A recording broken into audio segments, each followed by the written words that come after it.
یہ وہ لوگ ہیں جو مشکلات میں صبر کرتے اور سچ بولتے اور عبادت میں لگے رہتے اور نیکی میں خرچ کرتے اور اوقات سحر میں گناہوں کی معافی مانگا کرتے ہیں۔ اللہ تو اس بات کی گواہی دیتا ہے کہ اس کے سوا کوئی معبود نہیں، اس حال میں کہ وہ انصاف کا حاکم ہے، اور فرشتے اور علم والے بھی گواہی دیتے ہیں کہ اس غالب حکمت والے کے سوا کوئی لائق عبادت نہیں۔ دین تو اللہ کے نزدیک اسلام ہی ہے، اور اہل کتاب نے جو اس دین سے اختلاف کیا تو علم حاصل ہونے کے بعد آپس کی ضد سے کیا، اور جو شخص اللہ کی آیتوں کو نہ مانے تو اللہ جلد حساب لینے والا ہے۔ اے پیغمبر، پس اگر یہ لوگ تم سے جھگڑنے لگیں تو کہنا کہ میں اور میرے پیرو تو اللہ کے فرمانبردار ہو چکے، اور اہل کتاب اور ان پڑھ لوگوں سے کہو کہ کیا تم بھی اللہ کے فرمانبردار بنتے اور اسلام لاتے ہو؟ پس اگر یہ لوگ اسلام لے آئیں تو بے شک ہدایت پالیں،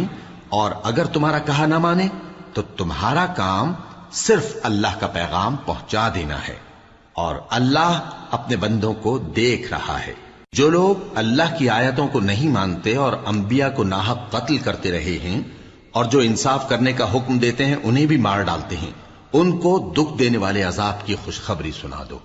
یہ ایسے لوگ ہیں جن کے اعمال دنیا اور آخرت دونوں میں برباد ہیں، اور ان کا کوئی مددگار نہیں ہوگا۔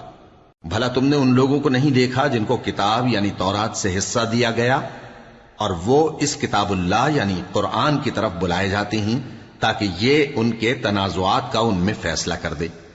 تو ایک فریق ان میں سے پھر جاتا ہے اور منہ پھیر لیتا ہے، یہ اس لیے کہ یہ اس بات کے قائل ہیں کہ دوزخ کی آگ ہمیں چند روز کے سوا چھو ہی نہیں سکے گی،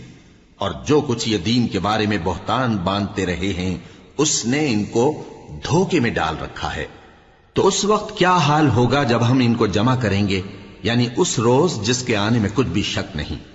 اور ہر نفس اپنے اعمال کا پورا پورا بدلہ پائے گا، اور ان پر ظلم نہیں کیا جائے گا۔ کہو کہ اے